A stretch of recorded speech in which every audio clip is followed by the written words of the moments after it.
you'd never cooked an octopus? No. Really? Ever cooked an octopus? Ever cooked an octopus? No? It's a strange looking animal that cooks in a strange way. It doesn't really resemble cooking anything else.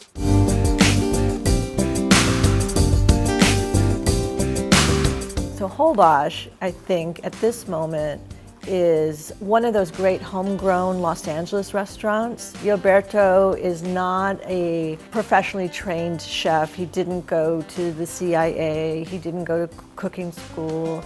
He learned to cook in his father's restaurant. My household has always been a house where cooking was used as a means to make ends meet. We sold food out of our apartment, tamales, panuchos, menudo, all kinds of stuff. So my sister and I would have to help. We hated it. My sister and I, we would rather do anything else other than be shredding chicken on a Saturday. You know, I wanted to not be in the food industry. I wanted to do something else, whatever else that was. He started, getting that itch to think beyond the family recipes. He started looking in cookbooks and just started getting more and more ambitious. And yet at the same time, his food is still rooted in tradition. The Chichen Itza started in 2001, and it was my dad's dream to have a Yucatecan restaurant. He's always had the idea of wanting to present our food, our culture, in the most authentic way possible.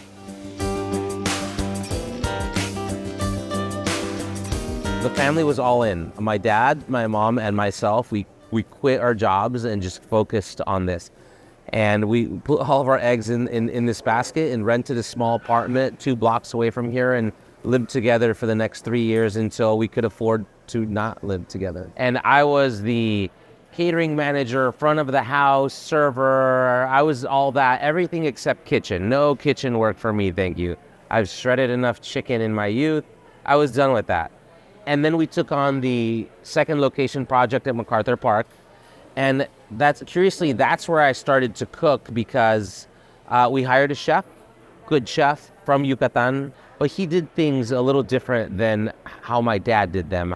So I quickly, and this was with a big sense of urgency, started trying to figure out, how do I learn how to cook quickly so we can course correct in the kitchen? And I just started doing this kind of in secret. My dad couldn't know, because I was supposed to be managing. I was not supposed to be in the kitchen.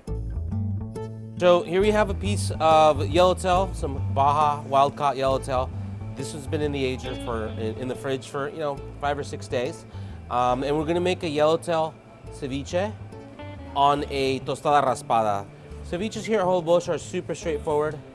We just go with fish of really good quality, lime juice, salt, fish. Very simple.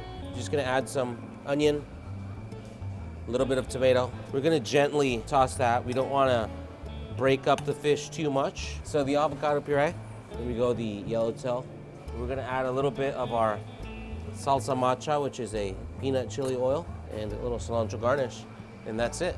That is our yellowtail tostada de jurel. Shortly after that restaurant failed, probably due to lack of management. Even though we closed and financially it was quite disastrous for us, really it was while we were at the MacArthur Park location is where Chichen Itza started to really get some traction. Like, we got invited to this event by Jonathan Gold, where some of the best restaurants in LA are, and that was really when the name of Chichen Itza started resonating more with people and a little bit more press. It's very important for us to use everything that we can in the fish.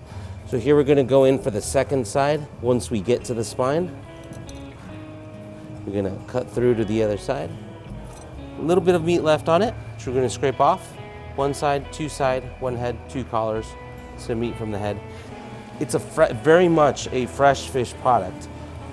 With the fresh fish characteristics, we're just trying to enhance them slightly through time by the action of the enzymes, water loss, and keeping it as dry as possible. And also that the intention is to hold it for extended periods of time, close to freezing, but never going into freezing territory. I got to work side by side finally with my dad from 2008 till maybe 2014, and then he stepped down, and that's the point where I started really playing around with the idea of seafood and doing something with seafood. I've always loved seafood since I was a teenager. Really grew to love seafood diving with my cousins down in Yucatan. What we serve today is actually a reflection of where we are and and who our team members are. I feel that this is actually the perfect place for Holbox.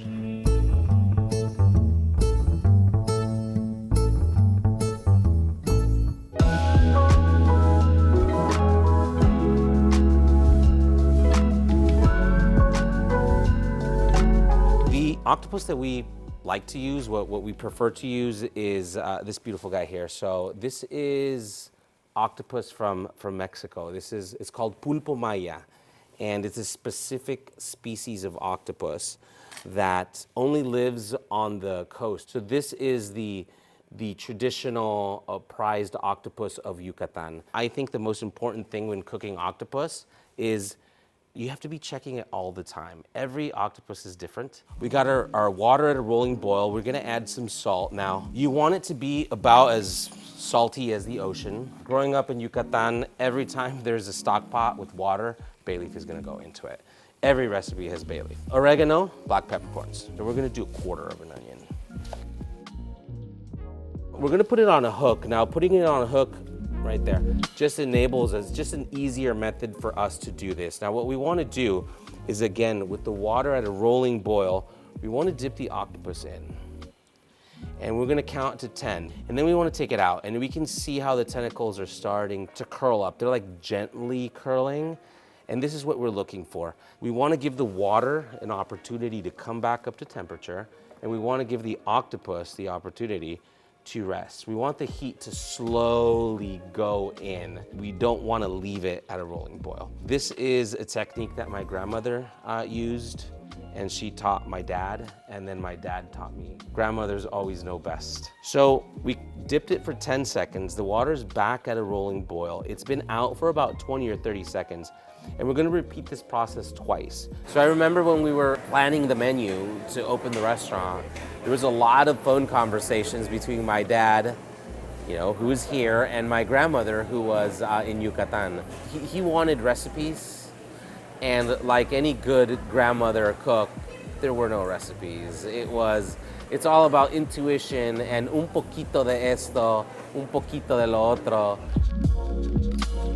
So we're gonna lower the temperature of the water. The rest of the cook is about 30 minutes. Now, you have to play it by ear. I usually like to check mine at 20 minutes, and then from there, we'll see. We're gonna go ahead and start the sofrito. A sofrito in traditional Yucatan cooking, a lot of Mexico, a lot of Latin America, is really the base of flavor. When you're doing soups, when you're doing sauces, sofritos is always where we start. It's always where we start to develop flavor. Put a little bit of olive oil, put that on medium heat, and we're gonna mince some garlic and onions. Drop that in. Drop the onions in here. I'm gonna go ahead and start to cut some tomatoes. These are just Roma tomatoes. Before we add the tomato, our onions and our garlic are exactly where we want it.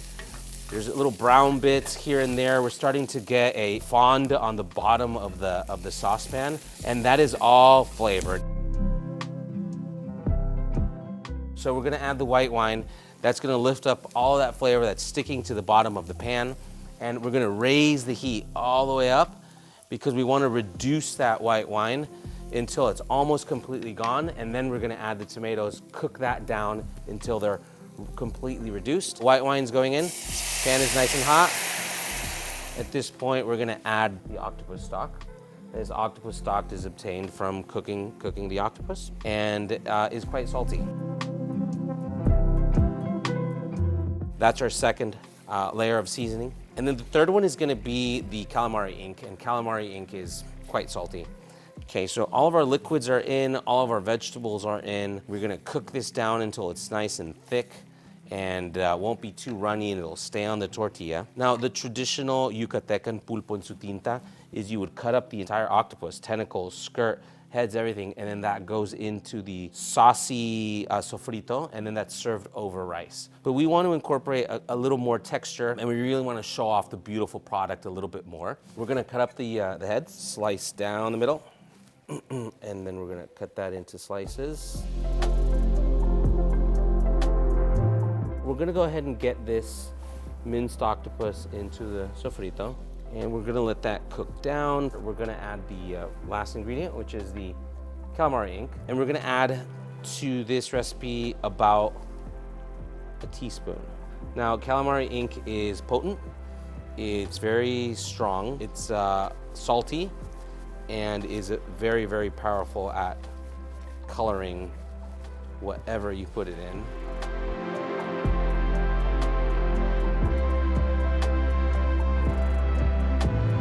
We've got our sofrito done. It's at the consistency where we want to assemble a taco. We've got a saute pan here with some olive oil, and we're gonna go ahead and drop some octopus tentacles in.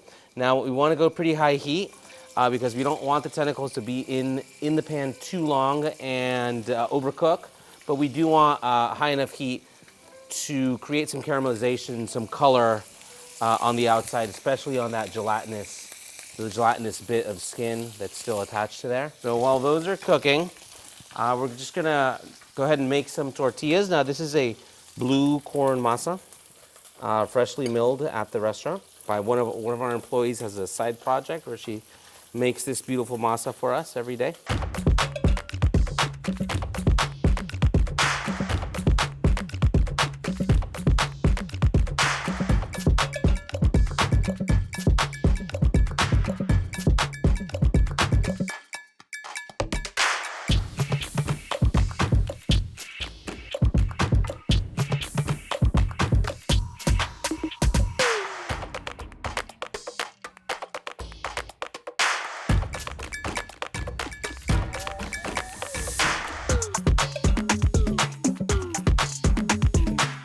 That's how we do our taco de pulpo en su tinta at Holbox. I've been thinking a lot about what makes Holbox different than all of the great Mariscos places that are in Los Angeles. And we've got hundreds of great Mariscos places. So why is Holbox the restaurant of the year?